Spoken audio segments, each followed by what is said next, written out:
Hi hello welcome to my channel. ಈ ಒಂದು ಕತೆ ತುಂಬ ಇಂಟ್ರೆಸ್ಟಿಂಗ್ ಆಗಿದೆ. ಸ್ವಲ್ಪನೂ ಸ್ಕಿಪ್ ಮಾಡಿದೆ ನೋಡಿ. ನನ್ನ ಕ್ಷಮಿಸುವಿಯಾ? ಅಪ್ಪ, ಎಷ್ಟೊಂದು ಆಘಾತಗಳು ನಡೆದು ಹೋದವು ಈ 3 ದಿನಗಳಲ್ಲಿ. ನಾನಂತೂ ಕಲ್ಪನೆಯಲ್ಲೂ ಯೋಚಿಸಿ ಇರಲಿಲ್ಲ ನನ್ನ ತಿಳುವಳಿಕೆಯ ಜೀವನದಲ್ಲಿ ಆ 3 ದಿನಗಳು ಬರುತ್ತವೆ ಎಂದು. ಇಷ್ಟು ದಿನಗಳು ಅಮ್ಮನ ಮಡಿಲಲ್ಲಿ ಮುದ್ದಾಗಿ ಆಡಿಕೊಂಡು ಇದ್ದವಳು ಒಮ್ಮೆಲೆ ಪ್ರಪಾತಕ್ಕೆ ಬಿದ್ದ ಅನುಭವ. ಸಾಕಪ್ಪ ಆ ಆಘಾತಗಳು. ಯಾರಿಗೂ ಕೆಡಕು ಬಯಸದ ನಮ್ಮ ಬದುಕಲ್ಲಿ ಇಷ್ಟೆಲ್ಲ ನಡೆದದ್ದು ಮೈ ನಡಗಿಸುತ್ತದೆ. ಬಂದಿದ್ದನ್ನು ಎದುರಿಸುವ ಶಕ್ತಿ ಕೊಡು ತಾಯಿ ದುರ್ಗಾ ಪರಮೇಶ್ವರಿ. ಅರೆ, ಬರ್ತಾ ಇದ್ದ ಹಾಗೆ ಇಷ್ಟೊಂದು ಗೋಳು ಹೇಳ್ಕೊಳ್ತಾ ಇರುವ ನಾನು ಯಾರು ಅಂದ್ಕೊಂಡು ನೋಡ್ತಾ ಇದ್ದೀರಾ? ನಾನು ಸಂಜನಾ, ವಯಸ್ಸು 23 ವರ್ಷ. ನನ್ನಮ್ಮ ಸೀತಾಳ ಮುದ್ದು ಮಗಳು. ಓದಿದ್ದು ಸಿವಿಲ್ ಇಂಜಿನಿಯರಿಂಗ್. JR ಇನ್ಫ್ರಾದಲ್ಲಿ ಜೂನಿಯರ್ ಡಿಸೈನರ್ ಹುದ್ದೆ. ಒಳ್ಳೆಯ ಸಂಬಳ. ವಾಸಕ್ಕೆ ಕಂಪನಿಯ ಕಡೆಯಿಂದ ಕೊಟ್ಟಿರುವ ಮನೆ ಇದೆ. ಇನ್ನೇನು ಬೇಕು ಈ ಜೀವಕ್ಕೆ? ಇನ್ನು ನಮ್ಮ ಜೀವನ ಸರಾಗವಾಗಿ ಹರಿಯುವ ಸರಿಯೂ ಎಂದು ಬೀಗುತ್ತಿದ್ದೆ.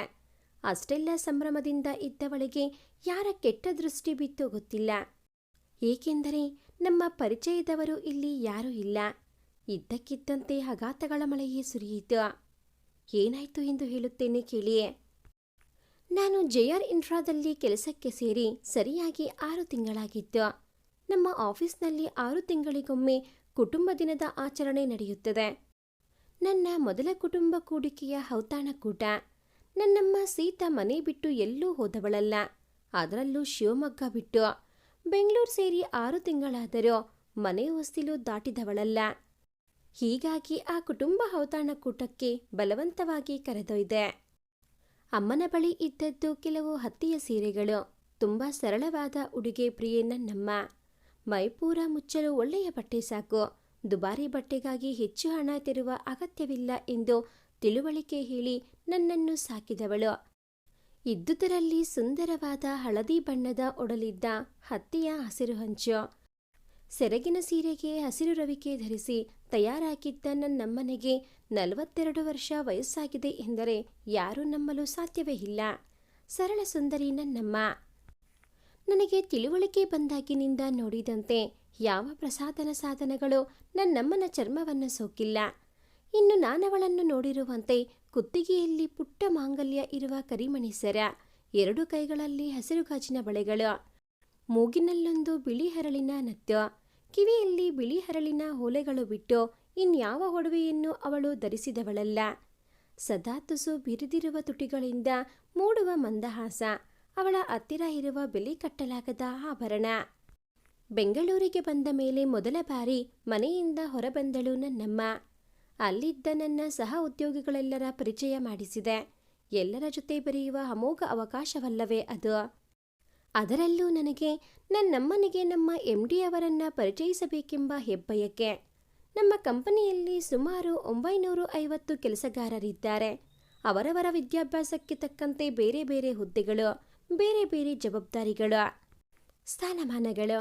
ಆದರೆ 6 ತಿಂಗಳಿಗೊಮ್ಮೆ ನಡೆಯುವ ಔತಣಕೂಟದ ಗಮ್ಮತ್ತೇ ಬೇರೆ. ಅಲ್ಲಿ ಯಾವ ಹುದ್ದೆಯವರು ತಮ್ಮ ದರ್ಪ ಅಧಿಕಾರ ತೋರದಂತೆ ಒಂದೇ ಕುಟುಂಬದ ಸದಸ್ಯರಂತೆ ಒಟ್ಟಾಗಿ ಸೇರುವ ಸಂದರ್ಭ ಅದು.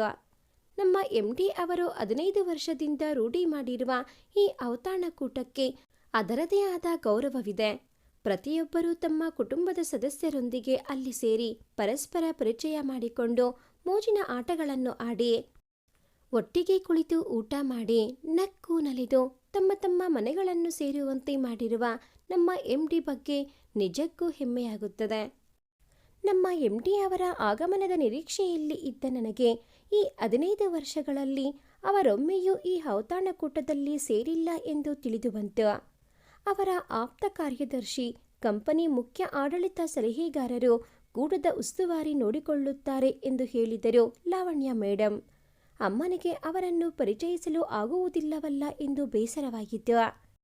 ನಾನು ಕೆಲಸಕ್ಕೆ ಸೇರಿದಾಗಿನಿಂದಲೂ MD ಸರ್ನ ನೋಡಿದರೆ ಏನೋ ಒಂದು ಸೆಳೆತ.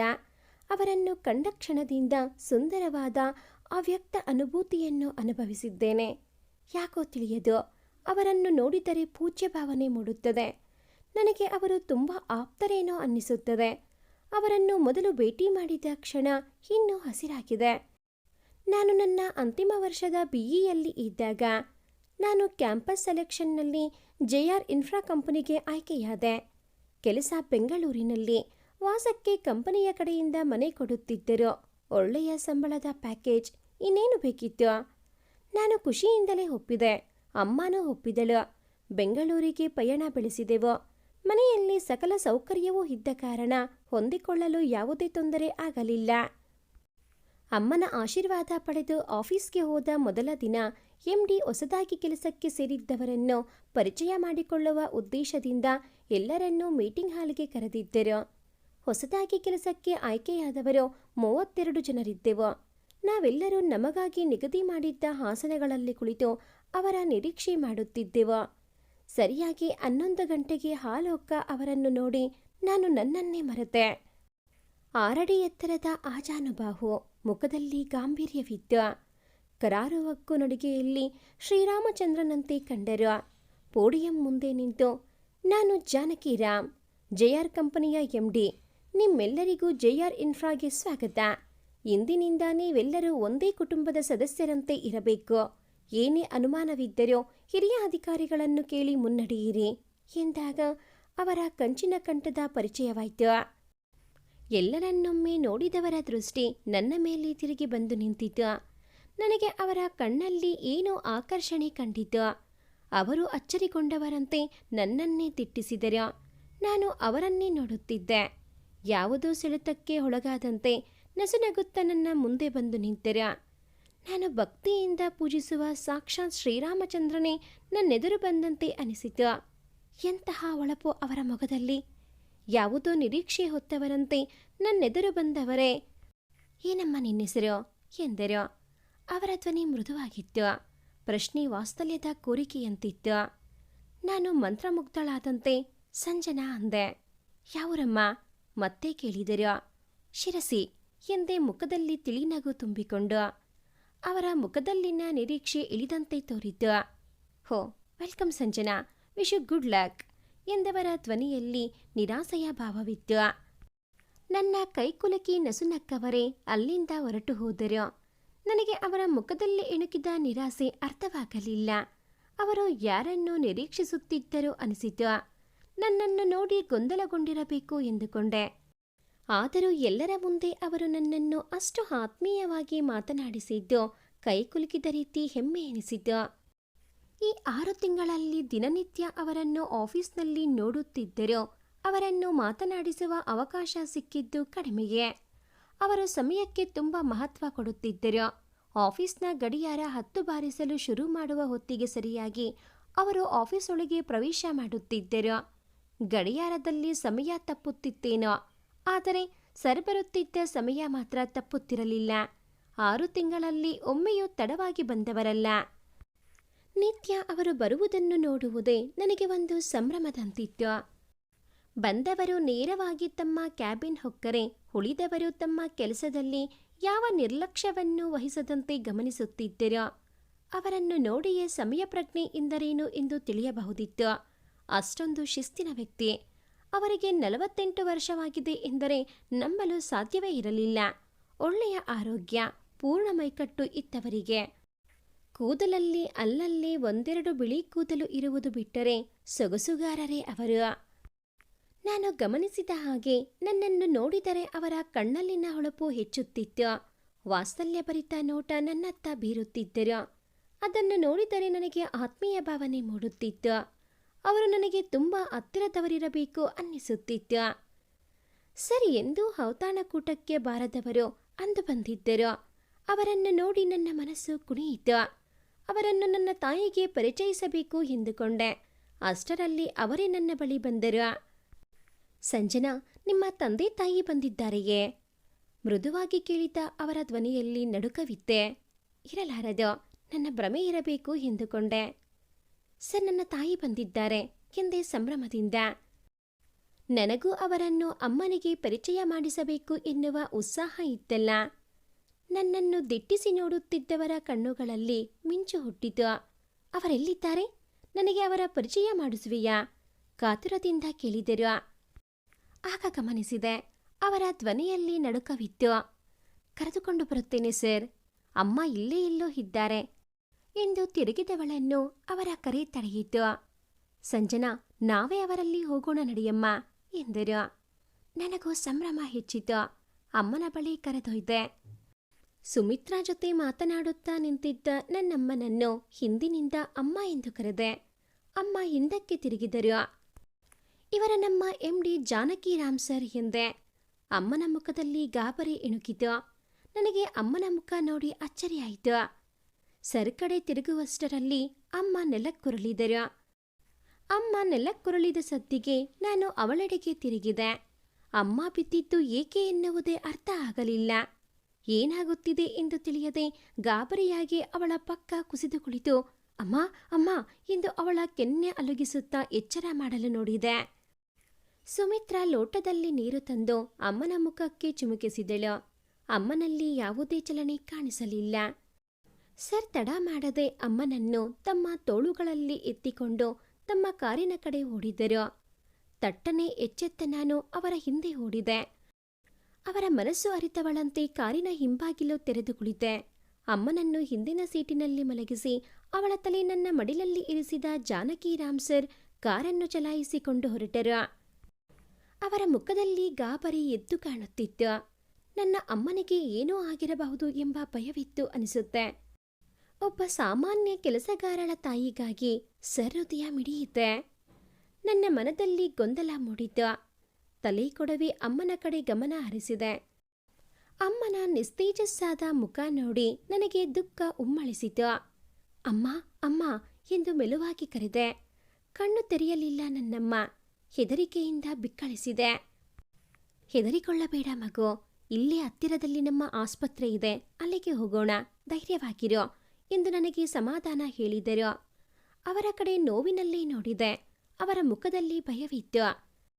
ಕಾರನ್ನು ಚಲಾಯಿಸುತ್ತಲೇ ಯಾರಿಗೋ ಕರೆ ಮಾಡಿ ಎಮರ್ಜೆನ್ಸಿ ವಾರ್ಡ್ ತಯಾರಾಗಿರಿಸುವಂತೆ ಹೇಳಿದ್ದರು. ಆಸ್ಪತ್ರೆಯ ಆವರಣ ಪ್ರವೇಶಿಸಿದ ಕಾರ್ ನಿಲ್ಲುತ್ತಿದ್ದಂತೆ ಅಲ್ಲಿ ಒಂದು ತಂಡ ಅಮ್ಮನನ್ನು ಚಿಕಿತ್ಸೆ ಮಾಡಲು ತಯಾರಾಗಿ ನಿಂತಿತ್ತು. ಸರಿಳಿದವರೇ ಹಿಂದಿನ ಬಾಗಿಲು ತೆರೆದು ಅಮ್ಮನನ್ನು ಮತ್ತೆ ತಮ್ಮ ತೋಳುಗಳಿಂದ ಎತ್ತಿಕೊಂಡು ಸ್ಟ್ರೆಚರ್ ಮೇಲೆ ಮಲಗಿಸಿದರು. ನಾನು ಹೆದರಿಕೆಯಿಂದಲೇ ಕೆಳಗಿಳಿದೆ. ಅಮ್ಮ ಇದ್ದ ಸ್ಟ್ರೆಚರ್ ತಳ್ಳಿಕೊಂಡು ಸಿಬ್ಬಂದಿಗಳು ಅಲ್ಲಿಂದ ಹೊರಟರು. ನಾವು ಅವರ ಜೊತೆ ಎಮರ್ಜೆನ್ಸಿ ವಾರ್ಡ್ ತಲುಪಿದೆವು. ಅಲ್ಲಿಯೇ ನಿಂತಿದ್ದ ಇಬ್ಬರು ಡಾಕ್ಟರ್ ಸರ್ ಕಡೆ ನೋಡಿದರು. ಸರ್ ಅವರಿಗೆ ಇದ್ದಕ್ಕಿದ್ದಂತೆ ಎಚ್ಚರ ತಪ್ಪಿದ್ದಾರೆ, ಏನಾಗಿದೆ ನೋಡಿ ಎಂದು ಹೇಳಿದರು. ಅವರಲ್ಲಿ ಒಬ್ಬ ಡಾಕ್ಟರ್ ಅಮ್ಮನ ಮುಖ ನೋಡಿ ಮಾವ ಇವರು ಎಂದು ಸರ್ ಕಡೆ ನೋಡಿದರು. ಸರ್ ಏನೋ ಸನ್ನೆ ಮಾಡಿದರು. ಅರ್ಥ ಮಾಡಿಕೊಂಡಂತೆ ಅವರು ಅಮ್ಮನನ್ನು ವಾರ್ಡ್ ಒಳಗೆ ಕರೆದೊಯ್ದರು. ನನಗೆ ಅಳು ತಡೆದಿಡಲು ಕಷ್ಟವಾಯಿತು. ಅಮ್ಮನಿಗೆ ಏನಾಗಿದೆ ಎನ್ನುವುದು ತಿಳಿಯದೆ ನನ್ನ ಹೃದಯ ತಳಮಳಗೊಂಡಿತ್ತು. ಅಮ್ಮನಿಗೆ ಏನಾದರೂ ಆದರೆ ನನ್ನವರು ಅಂತ ಯಾರಿದ್ದಾರೆ ನನ್ನ ದುಃಖ ಹಂಚಿಕೊಳ್ಳಲು? ನೆನಪಾಗಿದ್ದೇ ಅಂಗೈಯಲ್ಲಿ ಮುಖ ಮುಚ್ಚಿಕೊಂಡು ನಿಶಬ್ದವಾಗಿ ಅಳತೊಡಗಿದೆ. ಇಷ್ಟು ವರ್ಷ ಎಂದೂ ಕಾಡದ ನಾನು ಒಂಟಿ ಎನ್ನುವ ಭಾವ ನನ್ನನ್ನು ಸೆಳೆಯಿತು. ಕಣ್ಣೀರು ಯಾರ ಅಪ್ಪಣೆಯನ್ನು ಕೇಳದೆ ಹರಿಯತೊಡಗಿತು. ಸರ್ ನನ್ನ ಭುಜದ ಮೇಲೆ ಕೈ ಇಟ್ಟರು. ಅವರ ಸ್ಪರ್ಶದಲ್ಲಿ ಇದ್ದ ಸಾಂತ್ವನಕ್ಕೆ ನನ್ನ ದುಃಖದ ಕಟ್ಟೆ ಹೊಡೆಯಿತು. ಅವರನ್ನು ಅಪ್ಪಿಕೊಂಡು ಜೋರಾಗಿ ಅತ್ತುಬಿಟ್ಟೆ. ನನ್ನ ತಲೆ ನೆವರಿಸುತ್ತಾ, ಸರ್ ಅಳ್ಬೇಡ ಮಗು, ನಿನ್ನ ಅಮ್ಮನಿಗೆ ಏನೂ ಆಗಿಲ್ಲ, ಧೈರ್ಯ ತಂದ್ಕೋ ಎಂದು ಹೇಳುತ್ತಾ ನನ್ನನ್ನು ಸಂತೈಸಿದರು. ನನ್ನನ್ನು ಕರೆದುಕೊಂಡು ಹೋಗಿ ಅಲ್ಲೇ ಇದ್ದ ಕುರ್ಚಿಯಲ್ಲಿ ಕೂರಿಸಿ ನನ್ನ ಭುಜ ಬಳಸಿ ಹಿಡಿದುಕೊಂಡು ನನ್ನ ಪಕ್ಕ ಕುಳಿತರು. ಮನೆಯಲ್ಲಿ ಇನ್ಯಾರಿದ್ದಾರೆ ಮಗು? ಅವರಿಗೆ ಕರೆ ಮಾಡಿ ಹೇಳು ಎಂದರು. ಏನೆಂದು ಹೇಳಲಿ? ನಾನೊಬ್ಬ ನತದೃಷ್ಟೆ. ಹುಟ್ಟಿನಿಂದ ತಂದೆಯ ಮುಖ ಕಾಣದ ದುರಾದೃಷ್ಟವಂತೆ ಎನ್ನಲೆ.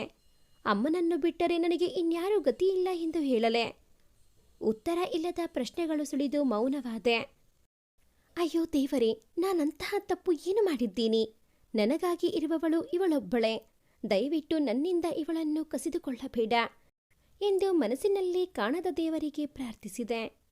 ನನ್ನ ಮೌನ ಅರಿತವರಂತೆ ಸರ್ ನನ್ನ ಕೈ ಹಿಡಿದು ಸಂತೈಸುತ್ತಿದ್ದರು. ಅವರ ಕಡೆ ನೋಡಿದೆ. ಅವರ ಮುಖದಲ್ಲೂ ದುಗುಡವಿತ್ತು. ಯಾವುದೋ ನೋವಿನಲ್ಲಿ ಇದ್ದಾರೆ ಎನ್ನುವುದು ಸ್ಪಷ್ಟವಾಗಿ ಕಾಣಿಸುತ್ತಿತ್ತು. ಏನಿರಬಹುದು ಇವರ ನೋವು ಎಂದುಕೊಂಡೆ. ಸ್ವಲ್ಪ ಸಮಯದ ನಂತರ ಒಬ್ಬ ಡಾಕ್ಟರ್ ವಾರ್ಡ್ನಿಂದ ಹೊರಬಂದರು. ತಕ್ಷಣ ನನ್ನನ್ನು ಬಿಟ್ಟು ಎತ್ತೆ ಸರ್ ಅವರ ಹತ್ತಿರ ನಡೆದರು. ನಾನವರ ಹಿಂದೆಯೇ ಹೋದೆ. ಸರ್ಗೆ ಏನೋ ಹೇಳಲು ಬಾಯಿ ತೆರೆದ ಡಾಕ್ಟರ್ ನನ್ನನ್ನು ನೋಡಿ ಸುಮ್ಮನಾದರು. ನನ್ನ ಕಡೆ ನೋಡುತ್ತಿದ್ದ ಡಾಕ್ಟರ್ನ ಗಮನಿಸಿದ ಸರ್, ಇವರು ಸಂಜನಾ, ಅವರ ಮಗಳು ಎಂದು ವಾರ್ಡ್ ಕಡೆ ಕೈ ತೋರಿಸಿ ನನ್ನನ್ನು ಪರಿಚಯಿಸಿದರು. ಡಾಕ್ಟರ್ ನನ್ನನ್ನು ನೋಡಿ ಮುಗುಳ್ನಕ್ಕರು. ಸ್ವಲ್ಪ BP ಹೆಚ್ಚಿದೆ ಅಷ್ಟೇ, ಇನ್ನೇನೂ ತೊಂದರೆ ಇಲ್ಲ. ಅವರಿಗಿನ್ನೂ ಎಚ್ಚರ ಆಗಿಲ್ಲ. ನೀವೋಗಿ ಅವರನ್ನು ನೋಡಬಹುದು. ಅವರಿಗೆ ಎಚ್ಚರವಾದಾಗ ನನ್ನನ್ನು ಕರೆಯಿರಿ ಎಂದರು. ನಾನು ಆತುರದಿಂದ ವಾರ್ಡ್ ಒಳಗೆ ಹೋದೆ. ಅಮ್ಮ ಎಚ್ಚರವಿಲ್ಲದೆ ಮಲಗಿದ್ದಳು. ಅವಳ ಮುಖದ ಬಳಿ ಬಗ್ಗೆ ಅವಳ ನೆತ್ತಿಗೆ ಮುತ್ತಿಟ್ಟು ಅವಳ ಕೈ ಹಿಡಿದು ಪಕ್ಕದಲ್ಲಿ ಇದ್ದ ಕುರ್ಚಿಯಲ್ಲಿ ಕುಳಿತೆ. ಅವಳಿಗೆ ಎಚ್ಚರವಾದರೆ ಸಾಕಪ್ಪ ದೇವರೇ ಎಂದು ಕಾಣದ ದೇವರಿಗೆ ಅಷ್ಟೋತ್ತರ ಹೇಳಿಕೊಳ್ಳುತ್ತಾ ಕುಳಿತೆ. ಅರ್ಧ ಗಂಟೆಯ ನಂತರ ಅಮ್ಮ ನಿಧಾನವಾಗಿ ಕಣ್ತೆರೆದಳು. ನನಗೆ ಅವಳು ಕಣ್ಣು ಬಿಟ್ಟಿದ್ದು ನೋಡಿ ಸಂತೋಷವಾಗಿದ್ದು, ಅಲ್ಲೇ ಇದ್ದ ನರ್ಸ್ಗೆ, ನರ್ಸ್ ಡಾಕ್ಟರ್ನ ಕರೆಯಿರಿ ಎಂದು ಹೇಳಿ ಎದ್ದ ಅಮ್ಮನ ಕೈ ಕೆನ್ನೆಗೆ ಹೊತ್ತಿಕೊಳ್ಳುತ್ತಾ, ಅಮ್ಮ ಏನಾಯ್ತು, ಯಾಕೀಗಾಯ್ತು? ಮೊದಲು ಯಾವತ್ತೂ ಹೀಗಾಗಿರಲಿಲ್ಲ ಅಲ್ವಾ ಅಮ್ಮ ಎಂದು ಕೇಳಿದೆ. ಅಮ್ಮ ನನ್ನನ್ನು ನೋಡದೆ ಸುತ್ತಲೂ ಏನನ್ನೋ ಹುಡುಕುವಂತೆ ಕಣ್ಣಾಡಿಸಿ ನೋಡುತ್ತಿದ್ದಳು. ಅವಳ ಕಣ್ಣುಗಳು ಯಾರನ್ನೋ ಹರಿಸುತ್ತಿದ್ದವು. ನನಗೆ ಅವಳ ಹುಡುಕಾಟ ನೋಡಿ ಅಚ್ಚರಿಯಾಯಿತು. ನಾನು ಇಲ್ಲೇ ಇದ್ದರೂ ಅಮ್ಮ ಹುಡುಕುತ್ತಿರುವ ವ್ಯಕ್ತಿ ಯಾರಿರಬಹುದು? ಅವಳೇನಾದರೂ ಹೇಳಬೇಕಿತ್ತೆ ಎಂದುಕೊಂಡೆ. ಅದರ ಬಗ್ಗೆ ಕೇಳಬೇಕು ಎನ್ನುವಷ್ಟರಲ್ಲಿ ಡಾಕ್ಟರ್ ಬಂದರು. ಅಮ್ಮನ ನಾಡಿ ಮಿಡಿತ ನೋಡಿ ಸ್ವಲ್ಪ BP ಹೈ ಇದೆ. ಚೆನ್ನಾಗಿ ರೆಸ್ಟ್ ಮಾಡಿದರೆ ಸರಿಯಾಗುತ್ತೆ. ಇವತ್ತು ಇವರು ಇಲ್ಲೇ ಇರಲಿ, ನೀವು ಮನೆಗೆ ಹೋಗಬಹುದು. ನಾಳೆ ಬೆಳಗ್ಗೆ ಬಂದು ಮನೆಗೆ ಕರೆದುಕೊಂಡು ಹೋಗಿ ಎಂದರು. ಡಾಕ್ಟರ್ ಮಾತು ಕೇಳಿ ನನಗ್ಯಾಕೋ ಭಯವಾಯಿತು. ನಾನು ಅಮ್ಮನನ್ನು ಬಿಟ್ಟು ಒಬ್ಬಳೇ ಎಲ್ಲೂ ಹೋಗಲ್ಲ, ನಾನು ಇಲ್ಲೇ ಇರ್ತೀನಿ ಎಂದೆ. ನೀವು ಇಲ್ಲಿ ಇರುವ ಹಾಗಿಲ್ಲ, ನಮ್ಮ ಸೀನಿಯರ್ ಒಪ್ಪುವುದಿಲ್ಲ. ನಿಮ್ಮ ತಾಯಿಯನ್ನು ನರ್ಸ್ ನೋಡಿಕೊಳ್ಳುತ್ತಾರೆ. ನೀವು ಮನೆಗೆ ಹೋಗಿ, ಬೆಳಗ್ಗೆ 11 ಗಂಟೆಗೆ ಬನ್ನಿ ಎಂದರು ಡಾಕ್ಟರ್. ಡಾಕ್ಟರ್ ಮುಖ ನೋಡಿದ ಅಮ್ಮ, ಎಲ್ಲ ಸರಿಯಾಗಿದ್ದರೆ ನಾನು ಮನೆಗೆ ಹೋಗ್ತೀನಿ, ಕಳುಹಿಸಿಕೊಡಿ ಎಂದರು. ಡಾಕ್ಟರ್ ಮುಖದಲ್ಲಿ ಗೊಂದಲ ಹುಟ್ಟಿತು. ಬಂದೇ ಇರಿ ಎಂದು ಹೊರಗೆ ಹೋದರು. ಅಮ್ಮನ ನೋಟ ಅವರನ್ನು ಹಿಂಬಾಲಿಸಿತು. ಅದು ಹೀಗೆ ಅಮ್ಮನನ್ನು ಬಿಟ್ಟು ಹೋಗಲಿ? ನನಗೆ ಒಂಟಿಯಾಗಿ ಇದ್ದು ರೂಢಿಯೇ ಇಲ್ಲ. ನನಗಿರುವವಳು ಇವಳೊಬ್ಬಳೇ ಎಂದು ಯೋಚಿಸುತ್ತಾ ಅಮ್ಮನ ಮುಖ ನೋಡುತ್ತಾ ನಿಂತೆ. ಅಮ್ಮನ ನೋಟ ಬಾಗಿಲಲ್ಲೇ ಇತ್ತು. ಅಷ್ಟರಲ್ಲಿ ಮತ್ತೆ ಅಲ್ಲಿಗೆ ಬಂದ ಡಾಕ್ಟರ್, ಇಬ್ಬರು ಇಲ್ಲೇ ಇರಿ ಎಂದು ಮುಗುಳ್ನಗೆ ಬೀರಿ ಹೇಳಿದರು. ನನಗೆ ಅವರ ನಗು ನೋಡಿ ಏನೋ ವಿಚಿತ್ರ ಅನ್ನಿಸಿತು. ಆದರೂ ಸುಮ್ಮನಾದೆ.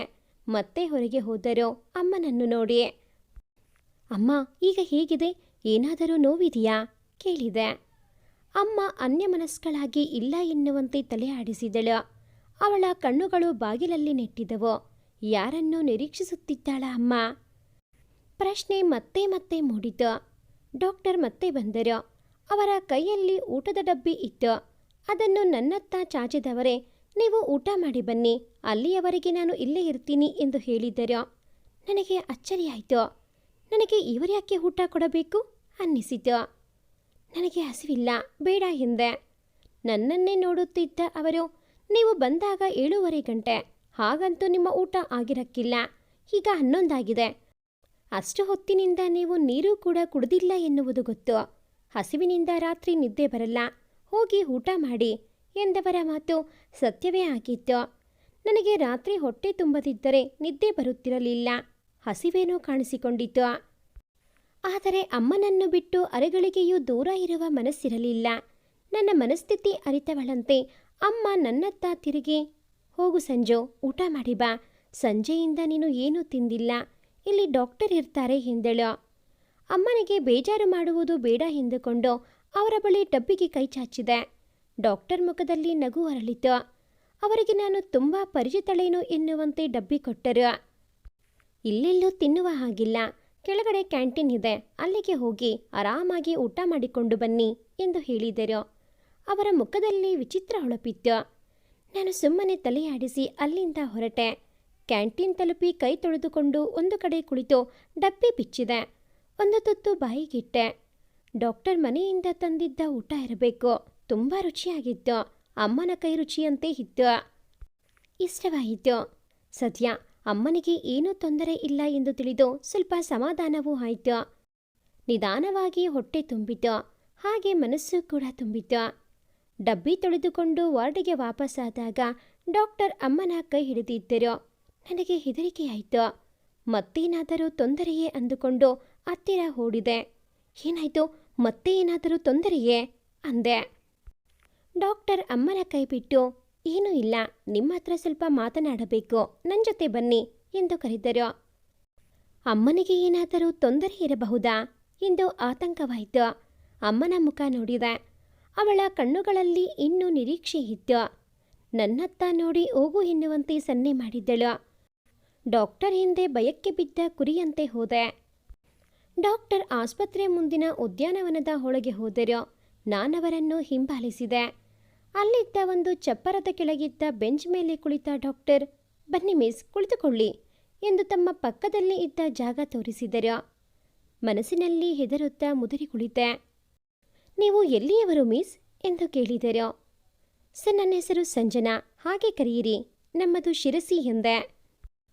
ನನ್ನನ್ನು ನೋಡುತ್ತಿದ್ದ ಡಾಕ್ಟರ್ ಕಣ್ಣು ಕಿರಿದು ಮಾಡಿ, ಆದರೆ ನಿಮ್ಮ ತಾಯಿಯನ್ನು ನೋಡಿದರೆ ಹಾಗೆ ಅನ್ನಿಸುವುದಿಲ್ಲ ಅಂದರು.